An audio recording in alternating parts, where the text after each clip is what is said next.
ओम शांति। आज है 17 जून 2020 की साकार मुरली। पहले सुनते हैं मुरली की मुख्य पॉइंट्स। बाबा ने कहा, जो भी बच्चे याद में रहते हैं वो सदैव बाबा के साथ ही हैं। याद में रहने से साथ रहते हैं और विकर्म भी विनाश होते हैं। फिर कहा, यह बाप की याद ही वशीकरण मंत्र है। इससे ही तुम रावण पर जीत पहन जगत जीत बनते हो। भले कितने भी विघ्न आदि पड़े, माया के तूफान आए, लेकिन तुम बाप की याद में रहो। घड़ी घड़ी अपने को आत्मा समझो। यह शरीर तो इन 5 तत्वों का बना हुआ है। बनता है, छूटता है, फिर बनता है। आगे कहा, यह विष तुमको आदि मध्यंत दुख देता है, परंतु मनुष्य इनको पॉइजन समझते थोड़े ही है।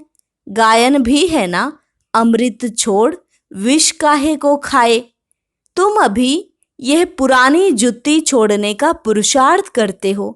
तभी कहते हैं स्वर्गवासी बनने के लिए पांडवों ने जीते जी देह अभिमान से गलने का पुरुषार्थ किया। आगे कहा, जिसकी तुम पूजा करते थे वह हमको पढ़ा रहे हैं। जिन लक्ष्मी नारायण के हम पुजारी थे वह अभी हम खुद बन रहे हैं। यह ज्ञान बुद्धि में सिमरण करते रहो, फिर औरों को भी सुनाओ। बहुत हैं जो धारणा नहीं कर सकते हैं, तो उनके लिए बाबा ने कहा, जास्ती धारणा नहीं कर सकते हो तो हर्जा नहीं, तुम बाप को ही याद करते रहो। और लास्ट में बाबा ने कहा, तुम सच्चे सच्चे ब्राह्मणों को ही भ्रमरी कहा जाता है। तुम कीड़ों को भूं भूं कर आप समान ब्राह्मण बनाती हो। फिर कोई को तो पंख आ जाते हैं, कोई मर जाते हैं। ये मिसाल सब अभी के हैं। अब सुनते हैं महावाक्यों को विस्तार से।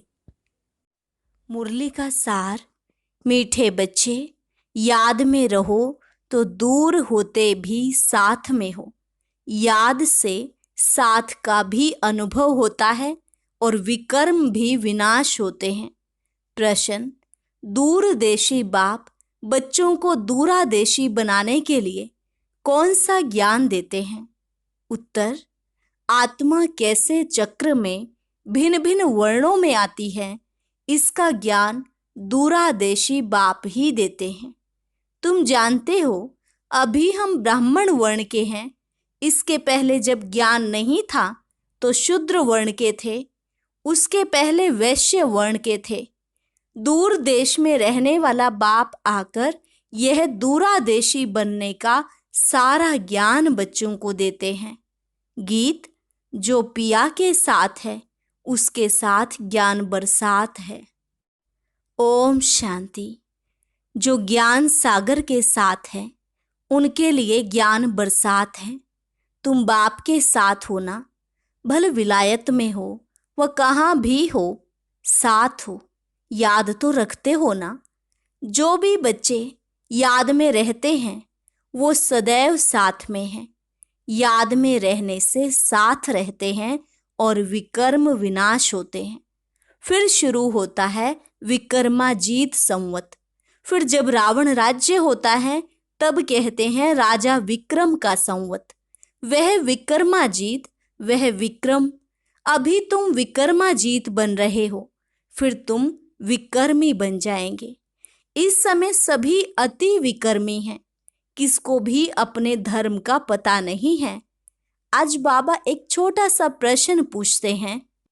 सतयुग में देवताएं यह जानते हैं कि हम आदि सनातन देवी देवता धर्म के हैं, जैसे तुम समझते हो हम हिंदू धर्म के हैं, कोई कहेंगे हम क्रिश्चियन धर्म के हैं। वैसे वहाँ देवताएं अपने को देवी देवता धर्म का समझते हैं।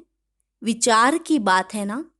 वहाँ दूसरा कोई धर्म तो है नहीं जो समझे कि हम फलाने धर्म के हैं। यहाँ बहुत धर्म हैं, तो पहचान देने के लिए अलग अलग नाम रखे हैं। वहाँ तो है ही एक धर्म, इसलिए कहने की दरकार नहीं रहती है कि हम इस धर्म के हैं। उनको पता भी नहीं है कि कोई धर्म होते हैं, उनकी ही राजाई है। अभी तुम जानते हो हम आदि सनातन देवी देवता धर्म के हैं। देवी देवता और कोई को कहा नहीं जा सकता। पतित होने कारण अपने को देवता कह नहीं सकते। पवित्र को ही देवता कहा जाता है। वहां ऐसी कोई बात होती नहीं, कोई से भेंट नहीं की जा सकती। अभी तुम संगम युग पर हो। जानते हो आदि सनातन देवी देवता धर्म फिर से स्थापन हो रहा है। वहां तो धर्म की बात ही नहीं है ही एक धर्म। यह भी बच्चों को समझाया है। यह जो कहते हैं महाप्रलय होती है अर्थात कुछ भी नहीं रहता, यह भी रॉन्ग हो जाता है। बाप बैठ समझाते हैं राइट क्या है। शास्त्रों में तो जलमयी दिखा दी है। बाप समझाते हैं सिवाय भारत के बाकी जलमयी हो जाती है। इतनी बड़ी सृष्टि क्या करेंगे। एक भारत में ही देखो कितने गांव हैं। पहले जंगल होता है, फिर उनसे वृद्धि होती जाती है। वहां तो सिर्फ तुम आदि सनातन देवी देवता धर्म के ही रहते हो। यह तुम ब्राह्मणों की बुद्धि में बाबा धारणा करा रहे हैं। अभी तुम जानते हो ऊंच ते ऊंच शिव बाबा कौन है, उनकी पूजा क्यों की जाती है, अक आदि के फूल क्यों चढ़ाते हैं। वह तो निराकार है ना। कहते हैं नाम रूप से न्यारा है, परंतु नाम रूप से न्यारी कोई चीज तो होती नहीं। तब क्या है जिसको फूल आदि चढ़ाते हैं। पहले पहले पूजा उनकी होती है, मंदिर भी उनके बनते हैं, क्योंकि भारत की और सारी दुनिया के बच्चों की सर्विस करते हैं। मनुष्यों की ही सर्विस की जाती है ना। इस समय तुम अपने को देवी देवता धर्म के कहला नहीं सकते। तुमको पता भी नहीं था कि हम देवी देवता थे, फिर अभी बन रहे हैं। अभी बाप समझा रहे हैं तो समझाना चाहिए। यह नॉलेज सिवाय बाप के कोई दे न सके। उसको ही कहते हैं ज्ञान का सागर, नॉलेजफुल। गाया हुआ है रचता और रचना को ऋषि मुनि आदि कोई भी नहीं जानते, नेति नेति करते गए हैं। जैसे छोटे बच्चे को नॉलेज है क्या। जैसे जैसे बड़े होते जाएंगे बुद्धि खुलती जाएगी। बुद्धि में आता जाएगा विलायत कहाँ है, यह कहाँ है। तुम बच्चे भी पहले इस बेहद की नॉलेज को कुछ भी नहीं जानते थे। यह भी कहते हैं भल हम शास्त्र आदि पढ़ते थे, परंतु समझ से कुछ भी नहीं थे। मनुष्य ही इस ड्रामा में एक्टर है ना। सारा खेल दो बातों पर बना हुआ है, भारत की हार और भारत की जीत। भारत में सतयुग आदि के समय पवित्र धर्म था, इस समय है अपवित्र धर्म। अपवित्रता के कारण अपने को देवता नहीं कह सकते हैं, फिर भी श्री श्री नाम रखा देते हैं। लेकिन श्री माना श्रेष्ठ, श्रेष्ठ कहा ही जाता है पवित्र देवताओं को। श्रीमद् भगवानुवाच कहा जाता है ना। अब श्री कौन ठहरे। जो बाप के सम्मुख सुनकर श्री बनते हैं, या जिन्होंने अपने को श्री श्री कहलाया है। बाप के कर्तव्य पर जो नाम पड़े हैं वह भी अपने ऊपर रखा दिए हैं। यह सब हैं रेजगारी की बातें। फिर भी बाप कहते हैं बच्चों, एक बाप को याद करते रहो, यही वशीकरण मंत्र है। तुम रावण पर जीत पहन जगत जीत बनते हो। घड़ी घड़ी अपने को आत्मा समझो। यह शरीर तो यहाँ 5 तत्वों का बना हुआ है, बनता है, छूटता है, फिर बनता है। अब आत्मा तो अविनाशी है। अविनाशी आत्माओं को अब अविनाशी बाप पढ़ा रहे हैं संगम युग पर। भल कितने भी विघ्न आदि पड़ते हैं, माया के तूफान आते हैं, तुम बाप की याद में रहो। तुम समझते हो हम ही सतो प्रधान थे, फिर तमो प्रधान बने हैं। तुम्हारे में भी नंबरवार जानते हैं। तुम बच्चों की बुद्धि में है, हमने ही पहले पहले भक्ति की है। जरूर जिसने पहले पहले भक्ति की है उसने ही शिव का मंदिर बनाया, क्योंकि धनवान भी वह होते हैं ना। बड़े राजा को देख और भी राजाएं और प्रजा भी करेंगे। यह सब है डिटेल की बातें। 1 सेकंड में जीवन मुक्ति कहा जाता है, फिर कितने वर्ष लग जाते हैं समझाने में। ज्ञान तो सहज है, उसमें इतना टाइम नहीं लगता है जितना याद की यात्रा पर लगता है। पुकारते भी हैं, बाबा आओ, आकर हमको पतित से पावन बनाओ। ऐसे नहीं कहते कि बाबा हमें विश्व का मालिक बनाओ। सब कहेंगे पतित से पावन बनाओ। पावन दुनिया कहा जाता है सतयुग को, इनको पतित दुनिया कहेंगे। पतित दुनिया कहते हुए भी अपने को समझते नहीं हैं, अपने प्रति घृणा नहीं रखते। तुम किसके हाथ का नहीं खाते हो तो कहते हैं हम अछूत हैं क्या? अरे तुम खुद ही कहते हो ना, पतित तो सब है ना। तुम कहते भी हो हम पतित हैं, यह देवताएं पावन हैं, तो पतित को क्या कहेंगे? गायन है ना, अमृत छोड़ विष काहे को खाए। विष तो खराब है ना। बाप कहते हैं यह विष तुमको आदि मध्यंत दुख देता है, फिर इनको पॉइजन समझते थोड़े ही हैं। जैसे अमली अमल बिगर रह नहीं सकता, शराब की आदत वाला शराब बिगर रह ना सके। लड़ाई का समय होता है तो उनको शराब पिलाकर नशा चढ़ाए लड़ाई पर भेज देते हैं। नशा मिला बस समझेंगे हमको ऐसा करना है। उन लोगों को मरने का डर नहीं रहता। कहाँ भी बॉम्ब्स ले जाकर बॉम्ब सहित गिरते हैं। गायन भी है, मुसलों की लड़ाई लगी। राइट बात अभी तुम प्रैक्टिकल में देख रहे हो। आगे तो सिर्फ पढ़ते थे, पेट से मुसल निकाले, फिर यह किया। अभी तुम समझते हो पांडव कौन है, कौरव कौन है। स्वर्गवासी बनने के लिए पांडवों ने जीते जी देह अभिमान से गलने का पुरुषार्थ किया। तुम अभी यह पुरानी जूती छोड़ने का पुरुषार्थ करते हो। कहते हो ना पुरानी जूती छोड़ नई लेनी है। बाप बच्चों को ही समझाते हैं। बाप कहते हैं मैं कल्प कल्प आता हूँ, मेरा नाम है शिव। शिव जयंती भी मनाते हैं। भक्ति मार्ग के लिए कितने मंदिर आदि बनाते हैं, नाम भी बहुत रख दिए हैं। देवियों के भी ऐसे नाम रख देते हैं। इस समय तुम्हारी पूजा हो रही है, यह भी तुम बच्चे ही जानते हो। जिसकी हम पूजा करते थे वह हमको पढ़ा रहे हैं। जिन लक्ष्मी नारायण के हम पुजारी थे वह अभी हम खुद बन रहे हैं। यह ज्ञान बुद्धि में है। सिमरण करते रहो, फिर औरों को भी सुनाओ। बहुत हैं जो धारणा नहीं कर सकते हैं। बाबा कहते हैं जास्ती धारणा नहीं कर सकते हो तो हर्जा नहीं, याद की तो धारणा है ना। बाप को ही याद करते रहो। जिनकी मुरली नहीं चलती है तो यहाँ बैठे सिमरण करें। यहाँ कोई बंधन झंझट आदि है नहीं। घर में बाल बच्चों आदि का वातावरण देख वह नशा गुम हो जाता है। यहाँ चित्र भी रखे हैं, किसको भी समझाना बहुत सहज है। वो लोग तो गीता आदि पूरी कंठ कर लेते हैं। सिख लोगों को भी ग्रंथ कंठ रहता है। तुमको क्या कंठ करना है? बाप को। तुम कहते भी हो बाबा यह है बिल्कुल नई चीज, यह एक ही समय है, जबकि तुमको अपने को आत्मा समझ एक बाप को याद करना है। 5000 वर्ष पहले भी सिखाया था और कोई की ताकत नहीं जो ऐसे समझा सके। ज्ञान सागर है ही एक बाप, दूसरा कोई हो ना सके। ज्ञान सागर बाप ही तुमको समझाते हैं।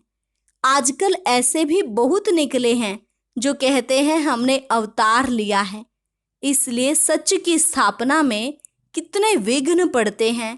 परंतु गाया हुआ है सच की नाव हिलेगी डुलेगी लेकिन डूबेगी नहीं। अब तुम बच्चे बाप के पास आते हो तो तुम्हारे दिल में कितनी खुशी रहनी चाहिए। आगे यात्रा पर जाते थे तो दिल में क्या आता था? अभी घर बार छोड़ यहाँ आते हो तो क्या ख्यालात आते हैं? हम बाप दादा के पास जाते हैं। बाप ने यह भी समझाया है, मुझे सिर्फ शिव बाबा कहते हैं। जिसमें प्रवेश किया है वह है ब्रह्मा। बिरादरियां होती है ना, पहली पहली बिरादरी ब्राह्मणों की है, फिर देवताओं की बिरादरी हो जाती। अभी दूरदेशी बाप बच्चों को दूरादेशी बनाते हैं। तुम जानते हो आत्मा कैसे सारे चक्र में भिन्न भिन्न वर्णों में आई है। इसका ज्ञान दूरादेशी बाप ही देते हैं। तुम विचार करेंगे, अभी हम ब्राह्मण वर्ण के हैं, इसके पहले जब ज्ञान नहीं था तो शूद्र वर्ण के थे। हमारा है great great grand father, great शूद्र, ग्रेट वैश्य, ग्रेट क्षत्रिय, ग्रेट देवता, उनके पहले ग्रेट ब्राह्मण थे। अब यह बातें सिवाय बाप के और कोई समझा न सके। इनको कहा जाता है दूरादेश का ज्ञान। दूर देश में रहने वाला बाप आकर दूर देश का सारा ज्ञान देते हैं बच्चों को। तुम जानते हो हमारा बाबा दूर देश से इसमें आते हैं। यह पराया देश, पराया राज्य है।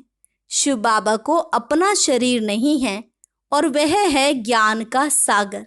स्वर्ग का राज्य भी उनको देना है। कृष्ण थोड़े ही देंगे, शिव बाबा ही देंगा।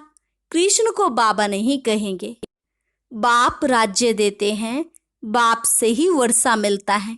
अभी हद के वर्षे सब पूरे होते हैं। सतयुग में तुमको यह मालूम नहीं रहेगा कि हमने यह संगम पर 21 जन्मों का वर्षा लिया हुआ है। यह अभी जानते हो हम 21 जन्मों का वर्षा आधा कल्प के लिए ले रहे हैं। 21 पीढ़ी यानी पूरी आयु। जब शरीर बूढ़ा होगा तब समय पर शरीर छोड़ेंगे। जैसे सर्प पुरानी खल छोड़ नई ले लेते हैं, हमारा भी पार्ट बजाते बजाते यह चोला पुराना हो गया है। तुम सच्चे सच्चे ब्राह्मण हो, तुम्हें ही भ्रमरी कहा जाता है। तुम कीड़ों को आप समान ब्राह्मण बनाती हो। तुम्हें कहा जाता है कि कीड़े को ले आकर बैठ भूं भूं करो। भ्रमरी भी भूं भूं करती है। फिर कोई को तो पंख आ जाते हैं, कोई मर जाते हैं। मिसाल सब अभी के हैं। तुम लाडले बच्चे हो। बच्चों को नूरे रत्न कहा जाता है। बाप कहते हैं नूरे रत्न। तुमको अपना बनाया है तो तुम भी हमारे हुए ना। ऐसे बाप को जितना याद करेंगे पाप कट जाएंगे, और कोई को भी याद करने से पाप नहीं कटेंगे। अच्छा, मीठे मीठे सिकिलदे बच्चों प्रति मात पिता बाप दादा का याद प्यार और गुड मॉर्निंग। रूहानी बाप की रूहानी बच्चों को नमस्ते। रूहानी बच्चों की रूहानी बाप दादा को नमस्ते नमस्ते, गुड मॉर्निंग। शुक्रिया बाबा, शुक्रिया। धारणा के लिए मुख्य सार। पहली पॉइंट, जीते जी देह अभिमान से गलने का पुरुषार्थ करना है। इस पुरानी जूती में जरा भी ममत्व ना रहे। दूसरी पॉइंट, सच्चा ब्राह्मण बन कीड़ों पर ज्ञान की भूंभू कर उन्हें आप समान ब्राह्मण बनाना है। वरदान, होपलेस में भी होप पैदा करने वाले सच्चे परोपकारी संतुष्ट मणि भव। होपलेस में भी होप पैदा करने वाले सच्चे परोपकारी संतुष्ट मणि भव। त्रिकालदर्शी बन हर आत्मा की कमजोरी को परखते हुए उनकी कमजोरी को स्वयं में धारण करने या वर्णन करने के बजाय कमजोरी रूपी कांटे को कल्याणकारी स्वरूप से समाप्त कर देना, कांटे को फूल बना देना, स्वयं भी संतुष्ट मणि के समान संतुष्ट रहना और सर्व को संतुष्ट करना। जिसके प्रति सब निराशा दिखाएं, ऐसे व्यक्ति व ऐसी स्थिति में सदा के लिए आशा के दीपक जगाना, अर्थात दिल शिकस्त को शक्तिवान बना देना। ऐसा श्रेष्ठ कर्तव्य चलता रहे तो परोपकारी संतुष्ट मणि का वरदान प्राप्त हो जाएगा। स्लोगन, परीक्षा के समय प्रतिज्ञा याद आए तब प्रत्यक्षता होगी। परीक्षा के समय प्रतिज्ञा याद आए तब प्रत्यक्षता होगी। अच्छा, और अभी 3 मिनट हम सभी प्यारे बाबा को याद करेंगे। ओम शांति।